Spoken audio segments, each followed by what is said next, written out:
Buscamos nuestras Biblias entonces y buscamos en Segunda de Nínive, ¿será?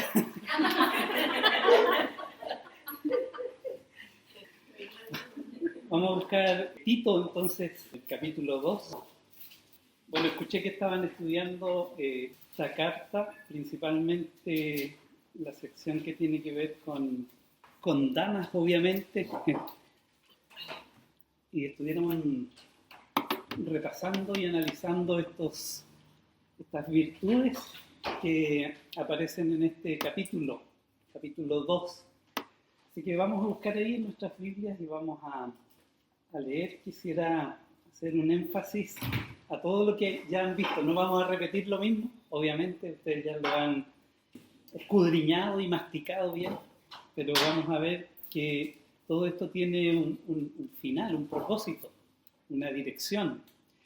Y a eso me quiero enfocar para que podamos ver qué nos dice la palabra de Dios.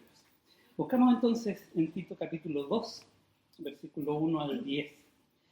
Dice: pero tú habla lo que está de acuerdo con la sana doctrina, que los ancianos sean sobrios, serios, prudentes, sanos en la fe, en el amor, en la paciencia. Las ancianas asimismo sean reverentes en su porte, no calumniadoras, no esclavas del vino, maestras del bien, que enseñen a las mujeres jóvenes a amar a sus maridos y a sus hijos, a ser prudentes, castas, cuidadosas de su casa, buenas, sujetas a sus maridos, para que la palabra de Dios no sea blasfemada. Y hay hartos requisitos, hartas cosas difíciles de hacer, pero es lo que pide, el estándar es bastante alto. Exhorta, dice asimismo, a los jóvenes a que sean prudentes, presentándote tú en todo como ejemplo de buenas obras, en la enseñanza mostrando integridad, seriedad, palabra sana y irreprochable, de modo que el adversario se avergüence y no tenga nada malo que decir de vosotros. Exhorta a los siervos a que se sujeten a sus amos, que agraden en todo, que no sean respondones, no defraudando, sino mostrándose fieles en todo, para que en todo adornen la doctrina de Dios nuestro Salvador. El Señor pide aquí varias cosas. Estos son mandamientos, instrucciones, ¿cierto?, que justamente Tito tenía que transmitir a la iglesia ahí en Creta, donde fue dejado para ordenar principalmente un asunto que tenía que ver con falsos maestros. Pero el Señor nos pide cosas aparentemente difíciles, pero que sin embargo hay que hacerlas, obedecerlas, mandamientos del Señor que requieren un esfuerzo consciente de nosotros de autorregularnos. Y eso no es imposible porque lo pide el Señor, está en su palabra, y es porque de ninguna manera es en nuestra fuerza humana, sino que con las fuerzas de Él. Las cosas son difíciles, muchas de ellas de hacer. Hay una lista aquí de cosas, ni le cuento la que hay para los pastores y ancianos. Parece que la lista es larga. Pero si el Señor establece eso en su palabra es porque se puede hacer. El camino de la fe es exigente, demanda de nosotros lo mejor, demanda dejar el pecado, las malas costumbres, los malos hábitos para poder realmente bendecir su obra y, como decía ahí por el último versículo, adornar su palabra finalmente. Un atleta practica todo el año, ¿cierto? Y para ir a la Olimpiada y hacer 3 saltos. Si está todo el año ahí machacándose, durmiendo bien restringidamente, contando las calorías, se machaca todos los días, por decirlo de una manera fuerte, repitiendo y repitiendo sus saltos, sus movimientos, para presentarse una vez en el año, quizás 2 veces. ¿Pero para qué? Y su motivación es justamente estar, ojalá, parado en el primer lugar, ¿cierto?, recibiendo el premio máximo, la medalla olímpica, romper quizás algún récord, ¿cierto? La meta es esa, quedar en la historia, ganar dinero, tener fama. Todo ese tipo de cosas a él lo motivan para que se esfuerce y pueda disciplinarse, autodisciplinarse a pesar de todas las tentaciones que pueda haber. Así que para él vale la pena eso, tener un primer lugar, tener un nombre, tener una medalla olímpica, tener un récord. A él lo motiva, es suficiente para él eso, así que se va a autoexigir, va a entrenar, aunque nadie lo esté mirando, porque uno lo ve en la tele, pero ha estado todo el año sin parar entrenando. En el caso nuestro, hermanos, igual nosotros tenemos motivaciones mayores, propósitos mayores de parte de Dios para nosotros, y es lo que quiero que descubramos en este pasaje. Ya hemos leído esto y una primera lectura nos indica algunas cositas interesantes. Miren este cuadro, son las etapas del desarrollo humano. Y hay una fase prenatal, ¿cierto? Que es ahí el embarazo. Está después de eso la infancia, de 0 a 6 años. Esa es la etapa de la infancia de un niño, de una niña. Después viene la niñez, en otra etapa, ¿cierto? De los 6 a los 12 años está circunscrita esa sección de la vida. Después viene la adolescencia. Estas cosas no son de la Biblia, pero es la manera en que el hombre ha estratificado, por decirlo así, la vida humana, la adolescencia. Después viene la juventud, y me gustó esto, que la juventud solamente es de los 20 a los 25. Así que cortita la juventud, debería empezar a los 18 como antes, pero de los 20 a los 25. Y aquí está el halago que traigo para usted, porque de los 25 a los 60 es la adultez. Así que el tramo es bien largo de adultez. A esa edad ya deberíamos ser adultos responsables. No pasa así, por ahí por los 35 recién algunos están despertando. Pero esta es la adultez de la vida, de los 25 a los 60 años. Y después viene la vejez, los 60 en adelante. Igual ahí hay subdivisiones y todo eso. Pero esto a grandes rasgos. En la vida cristiana nosotros igual tenemos este recorrido. Por la voluntad del Señor es que nacemos, somos engendrados por Él, dice la Escritura. Hay un tiempo de infancia en nuestra vida, espiritual también, de niñez, de adolescencia, de juventud, pero hay un periodo de la adultez que es la etapa mayor de nuestra vida en la fe, donde ya deberíamos nosotros tener o ser más responsables, entender que estamos aquí no solamente para nosotros mismos, sino para aportar a un grupo mayor, que en este caso es nuestra querida iglesia. Y así cada iglesia tendrá sus objetivos en esto. Entonces, al leer el texto, uno se da cuenta de algunas cosas. Primero, ahí lo puse en rojito, ¿se alcanza a ver? Sí. Todos lo ven. Comienza el texto diciendo, pero tú. Así que está hablando en primer lugar justamente con Tito, que es el destinatario de esta carta, y le dice, pero tú habla lo que está de acuerdo con la sana doctrina. Eso le dice a Tito, y esto justamente en contradicción a lo que está ocurriendo en este medio. Vean el verso 16, el anterior, verso 16. De algunos ahí que no andan muy ordenadamente, su testimonio es reprensible, su doctrina horrible. Dice, profesan conocer a Dios, pero con los hechos lo niegan, siendo abominables y rebeldes, reprobados en cuanto a toda buena obra. Fíjense que profesan conocer a Dios, se dicen llamar cristianos, pero sus hechos no acompañan ese título que llevan, sino que son abominables y rebeldes en su corazón, y reprobados, por supuesto, en cuanto a toda buena obra. Y ahí está el contraste, ¿no? Pero tú hablas y vive, más abajo le va a decir cómo él debe hacerlo. Tú hablas lo que está de acuerdo con la sana doctrina. Así que habla a un líder, habla a los ancianos de esa iglesia. Pero en segundo lugar, dice que los ancianos sean sobrios, serios, prudentes, sanos en la fe, en el amor, en la paciencia. Entonces, aquí hablamos de la adultez, ¿cierto? De algunos que ya deberían ser más maduros. Los ancianos es un grupo de la iglesia, está el liderazgo, los ancianos no en el sentido de líderes de la iglesia, sino cualquier hermano que ya tiene un tiempo en el evangelio, ya debería ser un anciano. Y dice que sean sobrios, serios, prudentes, sanos en la fe, en el amor, en la paciencia. Después hay otro grupo, que esto ustedes han estudiado, que son las ancianas. Suena feo eso, por eso me gusta más adultez. Asimismo dice, de la misma manera que ellos, o sea que deberían tener esas cualidades igual, sean reverentes en su porte, no calumniadoras, no esclavas del vino, maestras del bien, que enseñen. Y hay otro grupo, fíjense, las mujeres jóvenes. Y ese otro grupo hay que enseñarle a amar a sus maridos, a sus hijos, a ser prudentes, castas, cuidadosas de su casa, buenas, sujetas a sus maridos para que la palabra de Dios no sea blasfemada. Así que ahí tenemos por lo menos 4 grupos.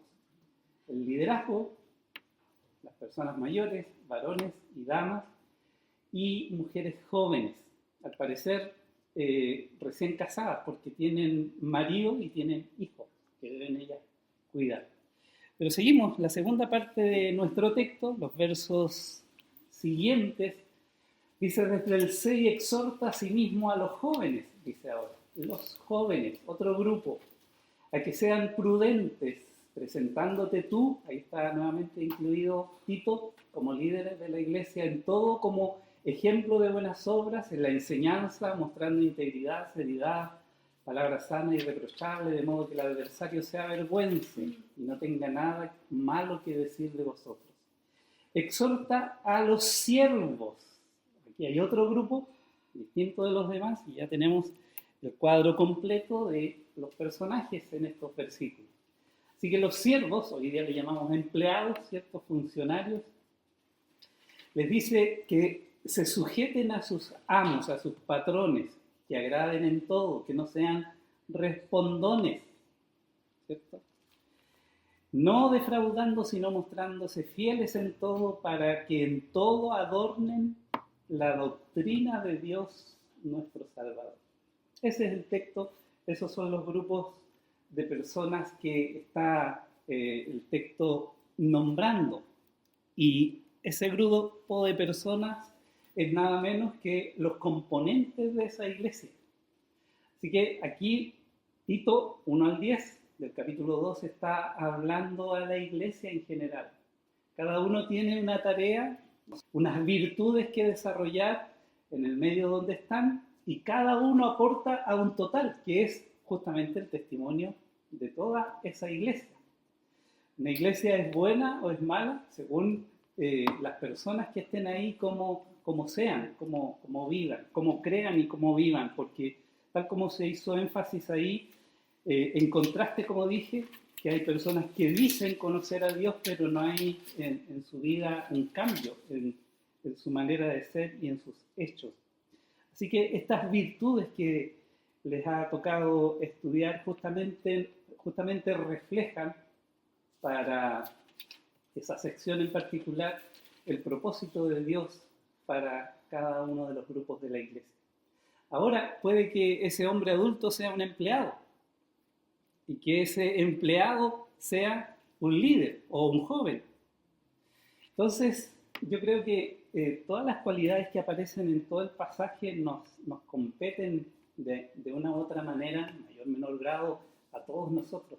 Así que la carga es más grande todavía, pero la gracia del Señor abunda para que eso ocurra en nosotros por medio de su Espíritu. Muy bien, ahí tenemos el contexto de todo el pasaje y sus partes. Yo quisiera que reflexionemos en otro aspecto que se los voy a mostrar en otro idioma. ¿Cuento hasta 3 y leemos? Este es el texto griego del mismo pasaje, y le contaba a Yannick que encontré esto muy interesante, que hay una palabrita que se repite. La palabra realmente gina. En el griego hay como una comita arriba, como una C, esa se llama aspiración. Entonces, se pronuncia Gina. Si lo quieren escribir ahí como está escrito, con J, Gina. Y esa palabra se repite en 4 lugares, en 4 versículos. Ya vamos a ver qué significa y cuál es la idea de esto. Y está ahí, en el versículo 4, al principio, por ahí en la mitad del verso 5, 4, 5, ¿recuerdan? Después está en el verso 7, 8, en el verso 8, por ahí a la mitad del verso 8, y después está en el versículo 10, casi al final. 4 veces aparece esta palabrita Gina. ¿Y qué significa? Esta palabra es una palabra de propósito. Significa o es la palabrita para. Ahí la destaqué con colores. Así que en el verso 4, en el verso 5, en el verso 8 y en el 10 aparece esa palabra en el texto griego. Nuestro texto en español aparece no todas esas veces. Y les voy a mostrar dónde está y por qué no está, o está traducido de otra manera.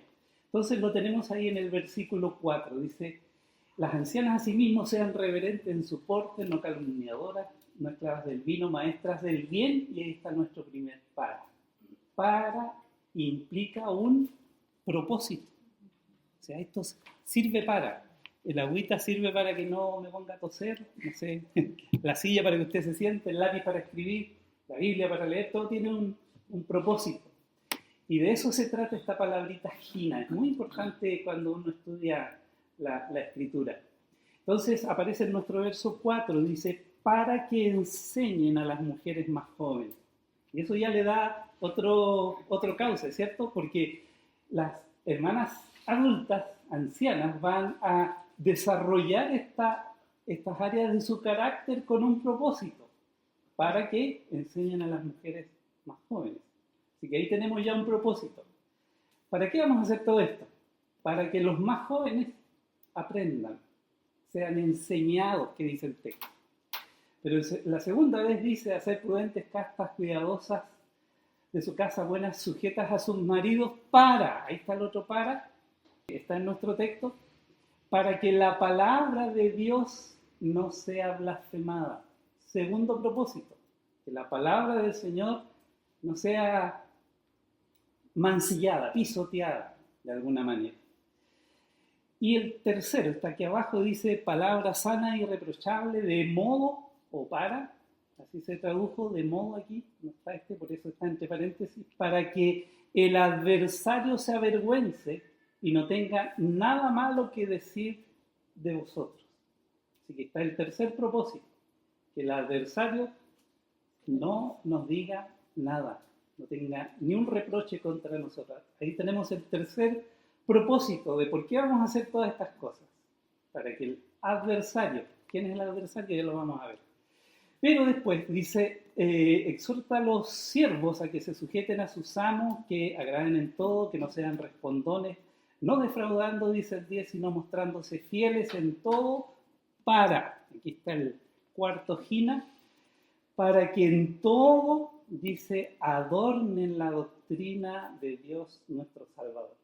Así que vamos a tener 4 propósitos de Dios para su iglesia, porque ahí habla al conjunto de todos los creyentes. Ahí están los paras y destaqué cada uno de los propósitos de Dios para su iglesia en estos mandamientos, en estas instrucciones, en estas cosas que el Señor nos pide a cada uno de nosotros.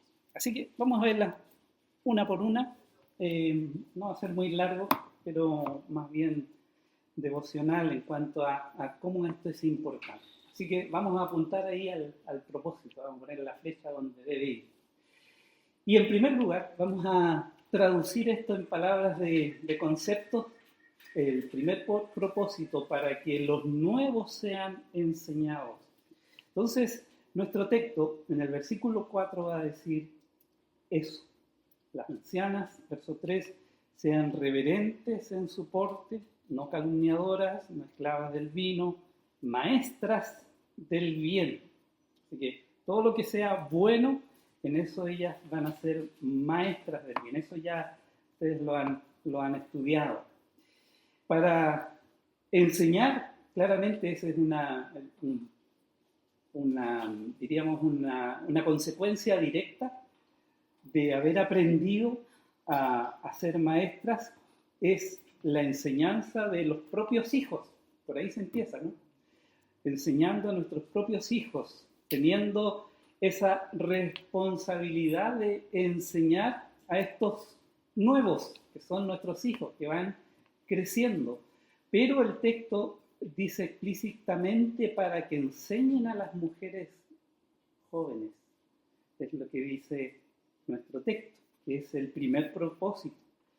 El propósito es que en el verso 4 está claro, que enseñen a las mujeres más jóvenes. Lo vamos a dejar ahí. El texto dice amar a sus maridos, sus hijos, ser prudentes y eso. Pero enseñar a los más jóvenes. Esa es una responsabilidad que tienen las damas como tal, porque ese es el contexto.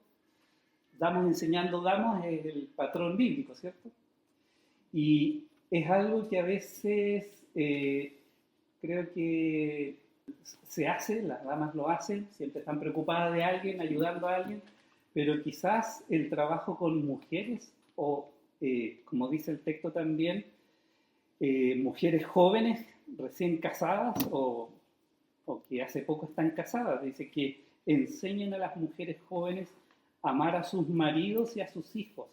Entonces, claramente ahí hay una responsabilidad que creo que no sé si ustedes están conscientes de eso, que ser y llevar una vida, ¿cierto?, de criar hijos, de estar en la iglesia, de conocer la palabra.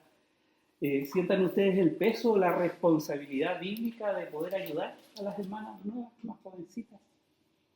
Si no está eso, yo les animo a pensarlo, a que su vida no es solamente para que la apapachemos aquí, la enseñemos, le demos mucho cariño, que eso hay harto, gracias al Señor, pero que tengamos esa noción también de que debemos ayudar a alguien, debemos tratar de equipar, de enseñar a nuestras hermanas más jóvenes.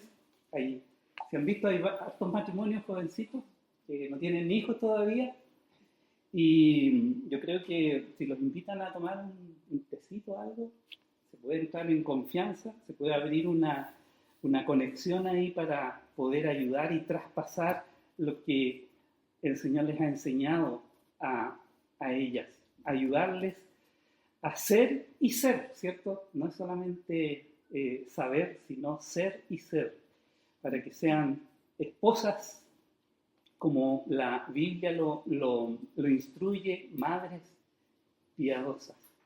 Por eso hay que ser ejemplos, por eso hay que ser modelos de una vida piadosa, maestras del bien para poder enseñar a otras.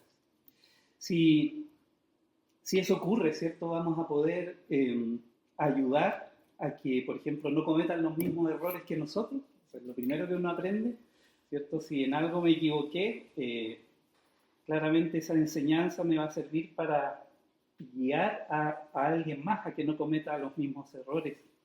Así que les dejo la responsabilidad, la palabra lo hace para que podamos tener cuidado de los nuevos. Lo pongo ahí bien abierto porque sin duda que es una responsabilidad también de los varones, enseñar a los más jovencitos y poder instruirles, ayudarles, acompañarles a poder aplicar la palabra del Señor en sus vidas como esposos, como padres, como dice en nuestro texto.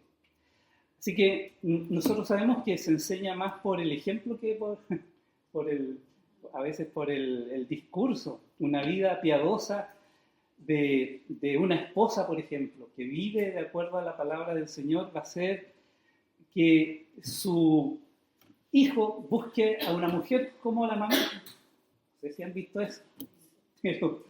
Pero él quisiera que su esposa sea como es su mamá, incluso se pasan de la raya, quieren que cocine igual. Pero al revés, yo creo que también es un buen ejemplo que un hijo varón quiera ser como su papá, o que esa niña quiera tener un esposo como su padre. Entonces, ese es el modelo que deberíamos nosotros multiplicar para que la iglesia pueda ser bendecida en esto y poder tener, ¿cierto?, cumplido ese propósito que el Señor nos ha legado. Ayudar a otros a cultivar un buen juicio, prudencia, sensatez en la vida, es algo que nosotros debemos procurar transmitir a los jóvenes. Es un desafío realmente porque tenemos y estamos preocupados por nuestros jóvenes, porque darle un estudio así como este, ellos están en la luna, en el celular, quizás pensando en cualquier cosa. Están ahí, están con los ojos abiertos, respiran, pero nada más. Y viendo las maneras de cómo transmitir la palabra del Señor de una manera que llegue a ellos. Ellos están totalmente obnubilados con la tecnología, pasan totalmente el día en eso, y enseñarles la palabra se está poniendo cada vez más difícil. Hay otra cosa más, hermanas. La Escritura no permite a la mujer enseñar públicamente, ustedes lo saben, en un contexto de varones tampoco permite el liderazgo como pastoras, eso la Escritura no lo promueve ni lo diseña de esa manera, pero hermanos, en los hijos y en los jóvenes hay un gran campo para trabajar, para servir, para ayudar. Como maestros de escuela dominical, enseñando a otros niños, uno le puede enseñar a sus hijos en casa, pero si otra persona se lo dice, parece que fuera diferente, lo toman de otra manera, escuchan mejor. Y por eso que nuestros niños anden por aquí es muy bueno para que ellos aprendan de otros hermanos, ¿cierto?, cómo vivir, cómo comportarse, cómo responder. Así que el propósito, el fin de esto es ayudar a otras damas, como decíamos antes, a ser prudentes, piadosas y puedan replicar eso en sus propias vidas. Así que esta es una responsabilidad dada por el Señor. Él lo dice aquí, la palabra del Señor. Si ustedes llevan más tiempo, tienen una responsabilidad, hermanas, de traspasar eso a mujeres más jóvenes. Así que el encargo está de parte de la palabra del Señor y eso se puede hacer de muchas maneras. Hay que usar creatividad, formal e informalmente uno puede darse a esta tarea.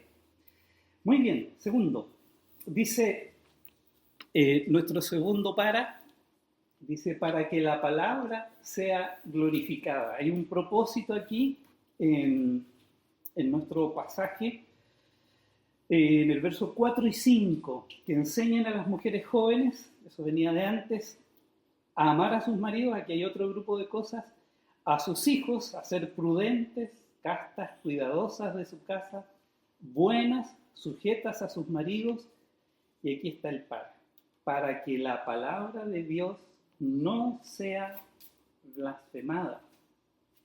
Aquí hay un segundo propósito. Pide toda esta lista de requisitos, de virtudes, de cualidades que hay que desarrollar para poder enseñar, pero tiene un propósito fundamental aquí.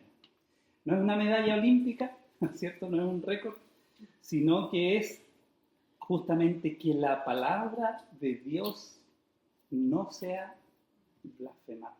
Y eso, hermanos, es una gran cosa, que nuestra vida, nuestra manera de ser, pueda dar fe de que lo que Dios hizo en nosotros a través de su palabra es algo real y cierto.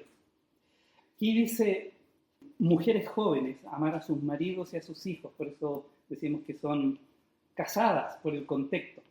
Claramente en la Biblia no es el plan de Dios que todas se casen. Hay el don ahí en el capítulo 7 de Corintios de algunos de no hacerlo para servir mejor al Señor, pero estas virtudes que vemos aquí, la prudencia, la castidad, que es ser cuidadosas, buenas, sujetas a sus maridos, ahí hay un modelo de Cristo de la Iglesia, ustedes lo saben, de Efesios 5, que hemos estudiado otras veces. Estas virtudes no hacen otra cosa sino que glorificar la palabra de Dios, porque cuando uno vive su matrimonio y su familia de acuerdo a los patrones bíblicos, eso trae gloria al Señor Jesucristo. Como lo contrario también es verdad, que si no vivimos en los patrones bíblicos, no vamos a traer gloria a nuestro Señor ni a su palabra, donde encontramos estos preceptos, esta manera de vivir que glorifique al Señor. Hay un orden de Dios para la vida familiar.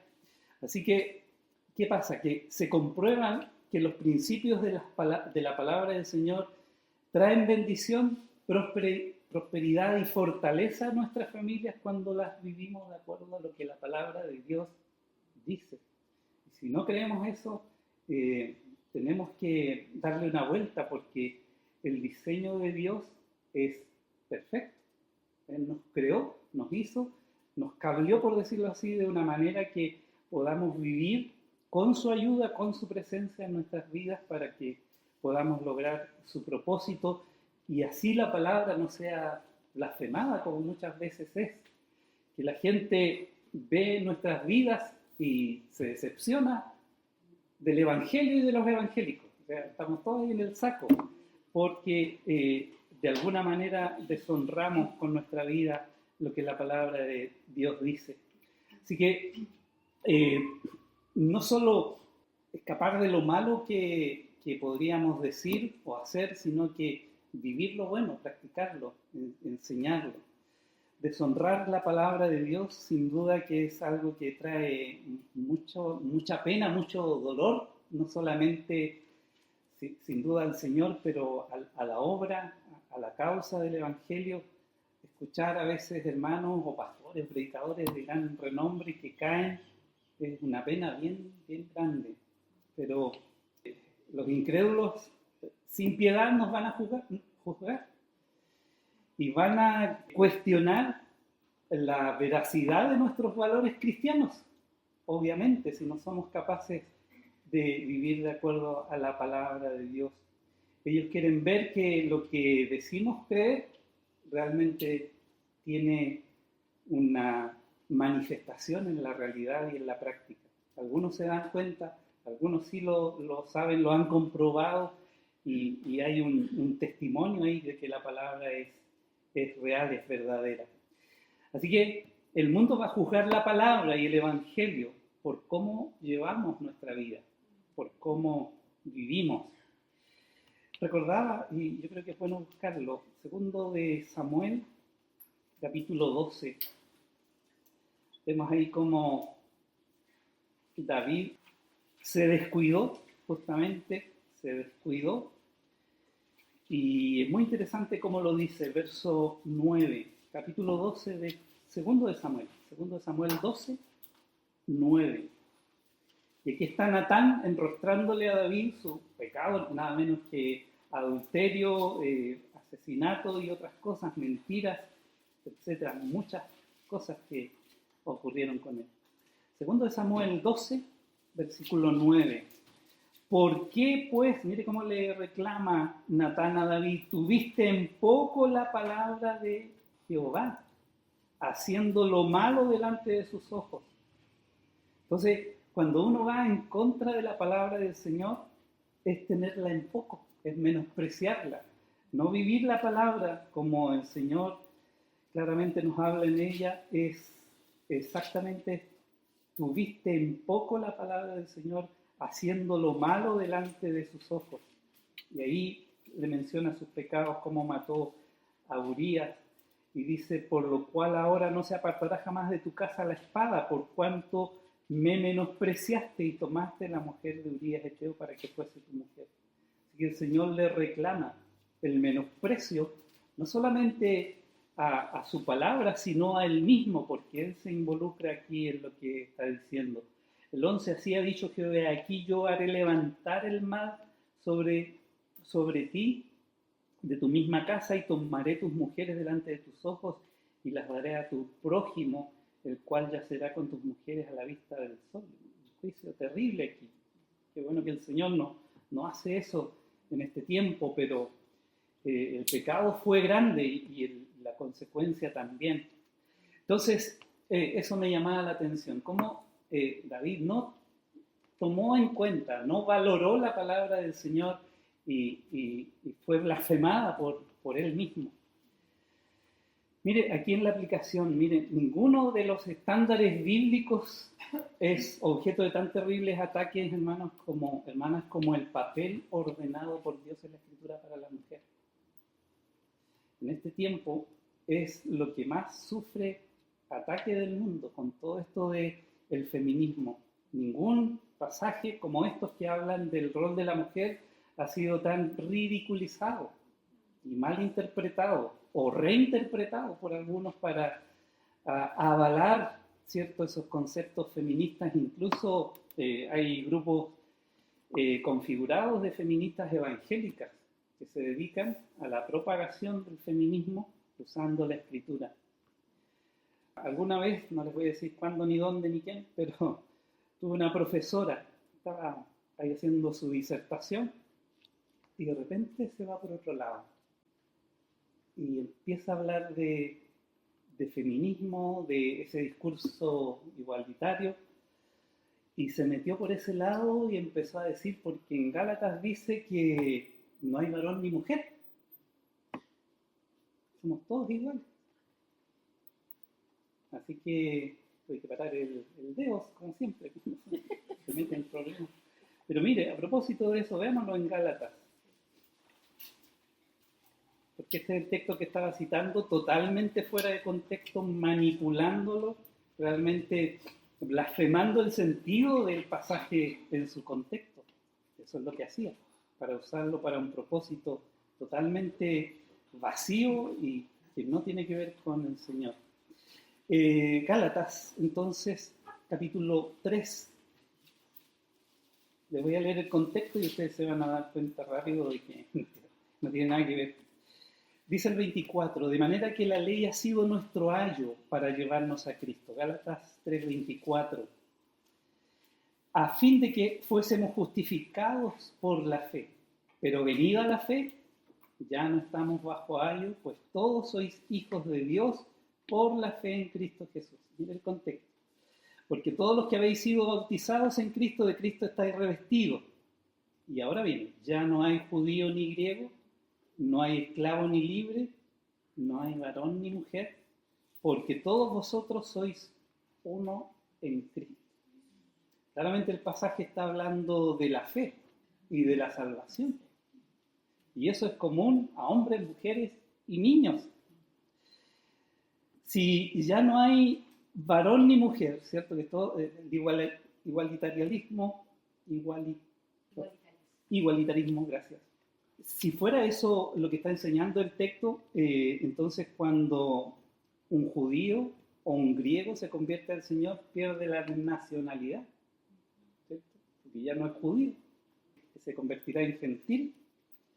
O el griego que se convierte al Evangelio deja de ser griego, se convierte en judío. No tiene sentido. El esclavo deja de ser esclavo.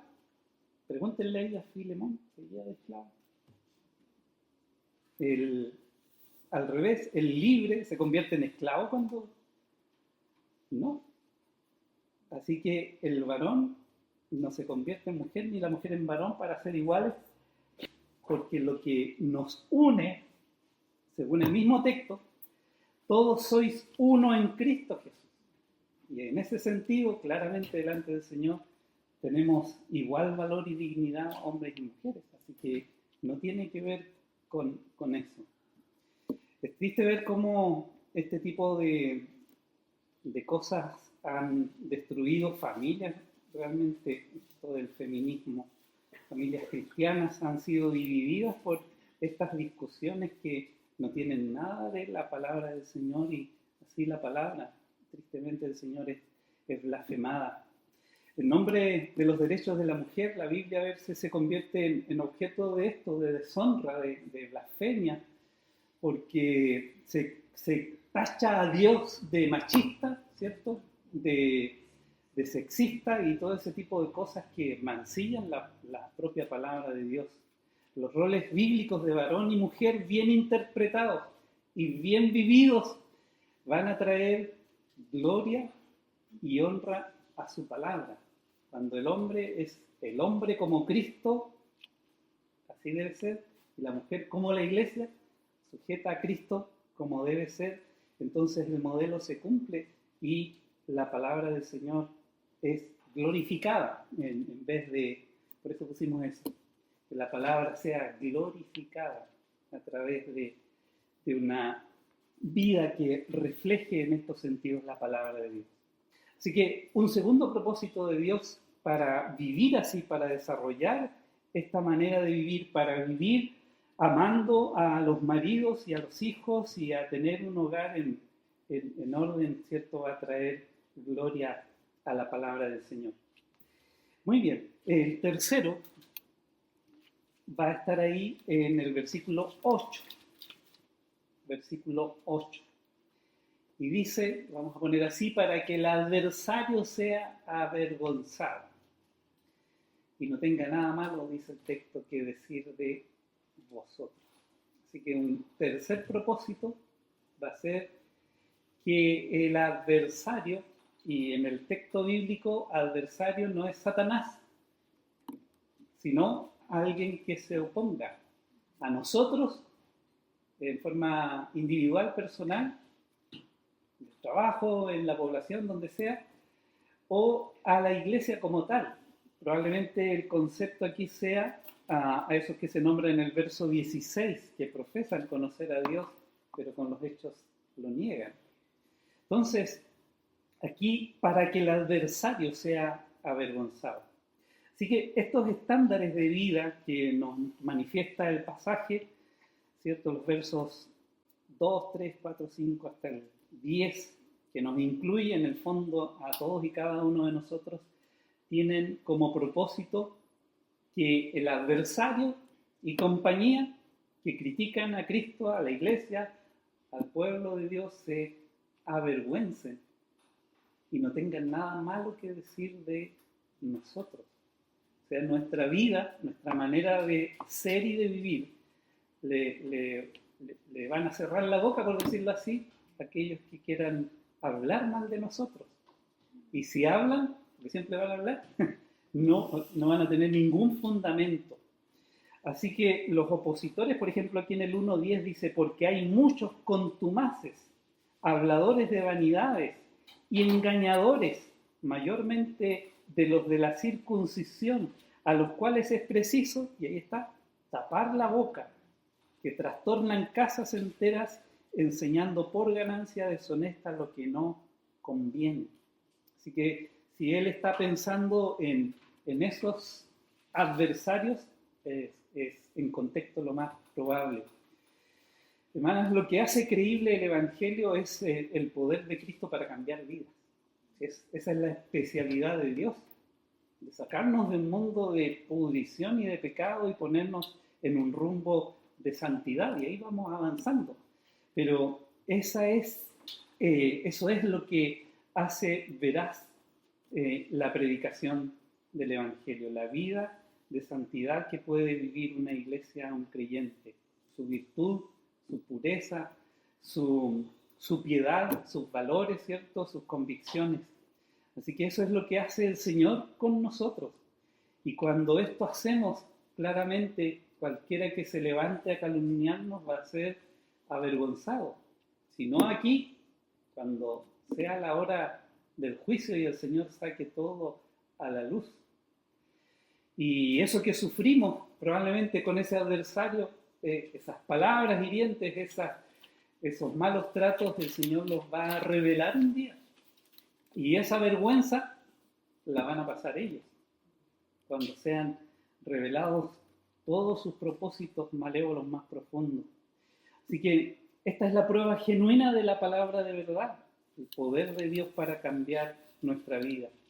Y esto debe silenciar a los críticos, pero también hacer creíble el Evangelio que nosotros anunciamos. En 1 de Pedro, un poquito adelante, dice en el capítulo 2, verso 11. Recordaba esto porque habla de la manera de vivir del creyente. 1 Pedro 2:11, amados, yo os ruego como a extranjeros y peregrinos, no somos de esta tierra, que os abstengáis de los deseos carnales que batallan contra el alma, manteniendo buena vuestra manera de vivir entre los gentiles, para que en lo que murmuran estos adversarios, ¿cierto?, de vosotros como de malhechores, glorifiquen a Dios en el día de la visitación al considerar vuestras buenas obras. Un día van a caer, si no ahora, en convicción de que nuestra vida era una vida que glorificaba al Señor y las vidas de ellos no lo hacían. El verso 15 dice, para consuelo nuestro, porque esta es la voluntad de Dios, que haciendo bien, haciendo el bien, viviendo bien, hagáis callar la ignorancia de los hombres insensatos. Así que, sin nada que decir.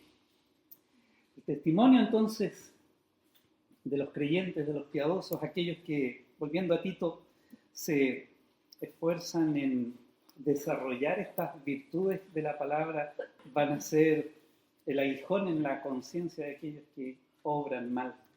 Dice además el pasaje, para que el adversario se avergüence y no tenga nada malo que decir de vosotros, lo que conocen de cada uno de nosotros.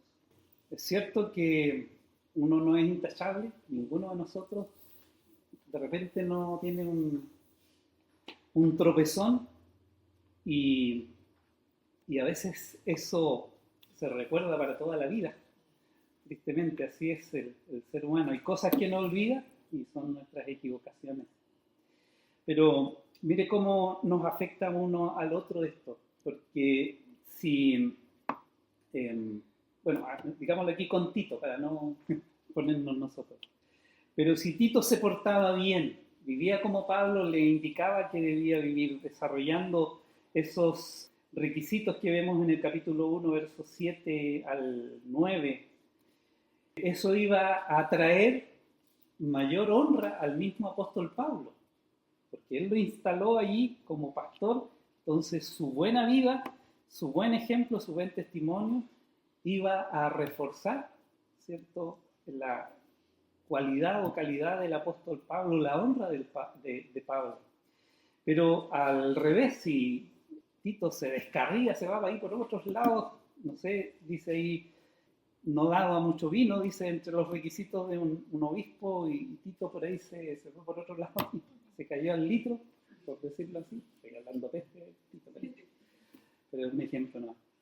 Claramente eso iba a afectar no solo la vida de Tito y de la iglesia, sino también del apóstol.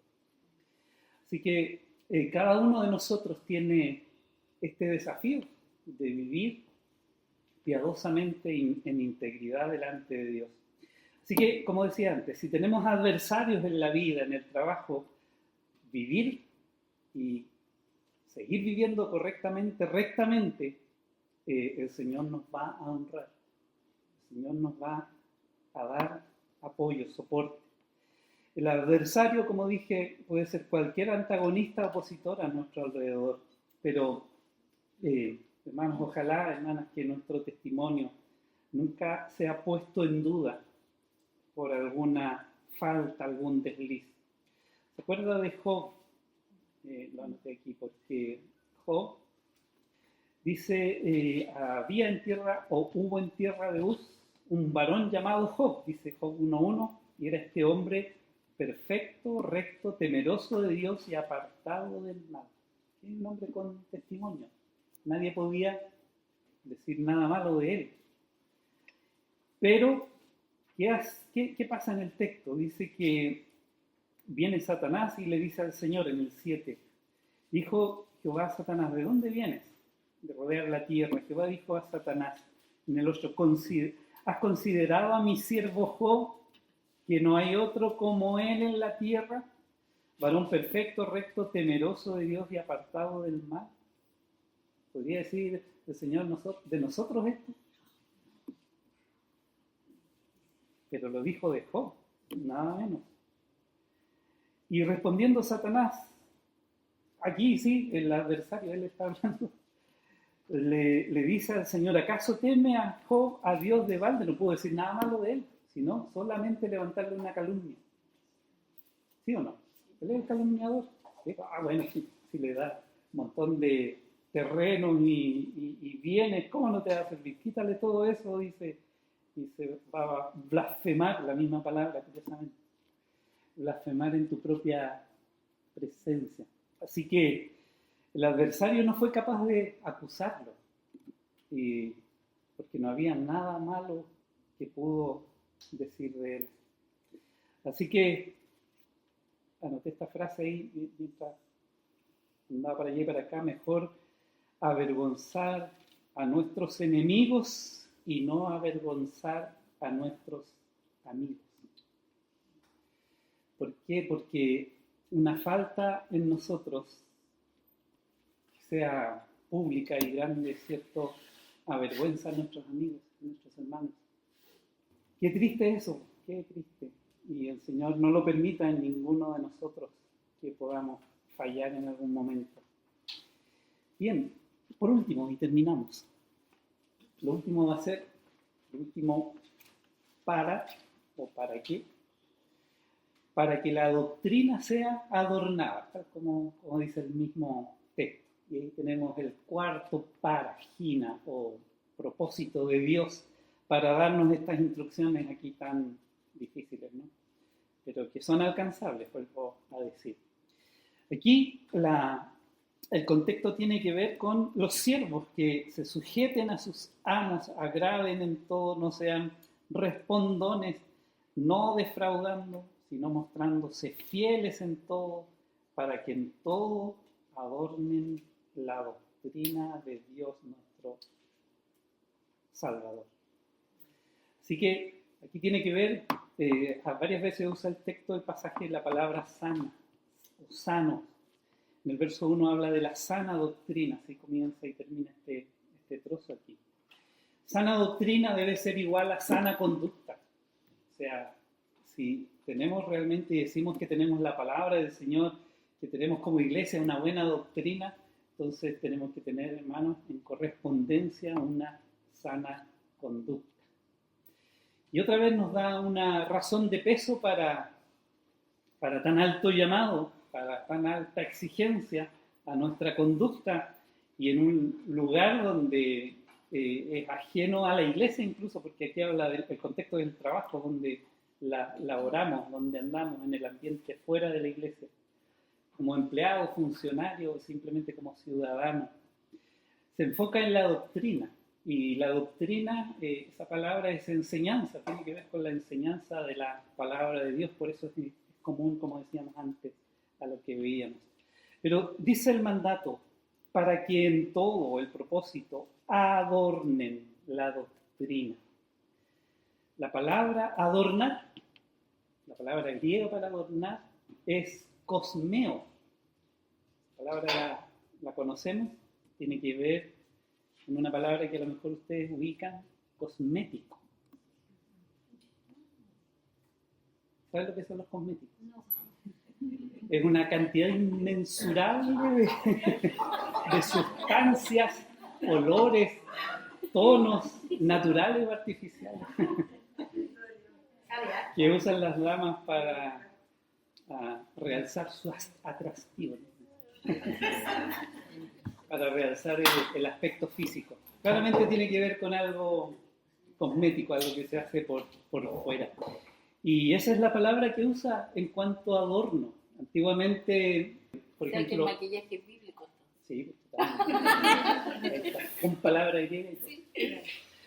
Y antiguamente se hacían coronas, ¿cierto?, para los reyes, y para realzar más ese fierro más dorado, le ponían perlas y piedras y adornaban eso de una manera espectacular. Así que esa es la idea, que nuestra conducta, nuestra vida, nuestra virtud sea el adorno, pero a la doctrina que predicamos, al evangelio que predicamos, a la palabra que anunciamos. Así que de eso se trata aquí. Eso lleva un tiempo, no sé cuánto tiempo les lleva a ustedes, pero lleva un tiempo el estudio, la preocupación por la palabra, tener una vida devocional para que realmente nuestra vida como creyentes adorne la palabra del Señor. La idea del término, dice un diccionario, es disponer algo en un orden apropiado para darle simetría, afinidad y belleza a algo. Hoy día ponen una cáscara de plátano y le ponen ahí una obra de arte. Escuché, para mi sorpresa, a un señor, dueño de algo así como un museo o de exposiciones, argumentando en favor de un pallet. Un pallet son unas tablitas que ponen debajo y algunas cosas. Y eso lo pusieron en la pared y era una obra de arte, se llamaba pallet. Así que los estándares en el arte están bastante desfigurados, pero mire qué interesante esto, que el cosmeo, el cosmético, tiene que ver con algo que tiene simetría y belleza, que uno puede maravillarse de eso. Así que eso es lo que el Señor nos pide a nosotros, que no sea el adorno en lo superficial, el énfasis, que si quieren hacerlo está muy bien, no hay problema con eso, pero como dice Pedro, también el énfasis sea en nuestro interior. Lo que embellece a la iglesia en el mundo, para gloria del Señor, no son las estrategias, ¿cierto?, nuestros grandes programas, sino la virtud y la santidad que los creyentes de esa iglesia pueden exhibir. Somos joyas hermanas que adornamos la doctrina de Dios. Eso es lo que dice nuestro texto. Así que debemos, como hijos, hijas de Dios, conducirnos de tal modo que adornemos la doctrina de Dios en cómo vivimos, en lo que hacemos, cómo hablamos, cómo nos conducimos. Todas las cosas que vimos antes, la sumisión, la excelencia en el trabajo, la actitud respetuosa, la honestidad, el servicio leal a los empleadores, todo esto que tiene que ver con la prudencia, la castidad, ¿cierto?, la sumisión a los maridos, la fe, la prudencia, la paciencia, todos estos elementos desarrollados en nosotros son las perlitas que van a adornar el evangelio que predicamos. Así que nuestro mensaje es que nuestro Señor y Salvador sea atractivo, que la palabra sea poderosa, que tenga contundencia y que la gente de afuera desee conocer a este Dios que ha transformado nuestras vidas. Así que eso, hermanas, en resumen, el propósito de Dios para su iglesia en estos versículos es que los nuevos en general sean enseñados, sean guiados por maestros experimentados, que la palabra del Señor sea glorificada, atendiendo, obedeciendo nosotros a la palabra, que el adversario sea avergonzado, no teniendo por dónde agarrarnos, sino solo a través de las calumnias, que eso, el Señor se hace cargo de eso. Y por último, que la doctrina sea adornada. Padre bendito, pedimos a ti, Señor, que estas cosas que son comprensibles para nosotros, las podemos estudiar, las podemos profundizar. Señor, pedimos tanto que las podamos vivir, que las podamos desarrollar, Señor, en nuestro corazón, en nuestra alma, en una comunión constante, Señor, con tu palabra, con la Escritura, pero contigo, Señor, en una vida de sujeción a ti, pero de negación de nosotros, porque a veces queremos ser como somos nomás y vivir así, y que nos rechacen o nos acepten, pero tu palabra nos mueve a desarrollar virtudes superiores que realmente reflejen tu gloria en nosotros, que reflejen que no somos naturales, sino que somos espirituales, que somos sobrenaturales, hechos, Señor, a semejanza tuya. Y eso cuesta, Señor, cuesta hasta recordar todas estas cosas, pero, Señor, dice tu palabra que tú las produces en nosotros a través del fruto del Espíritu Santo. Por eso es que entendemos que sí podemos, Señor, desarrollar estas cualidades, y para esto, Señor, pedimos tu ayuda. Gracias porque tu propósito es claro en tu palabra, no ha terminado, y pedimos, Señor, que podamos ser consecuentes con él en nuestra vida. Lo pedimos en el nombre de nuestro Señor.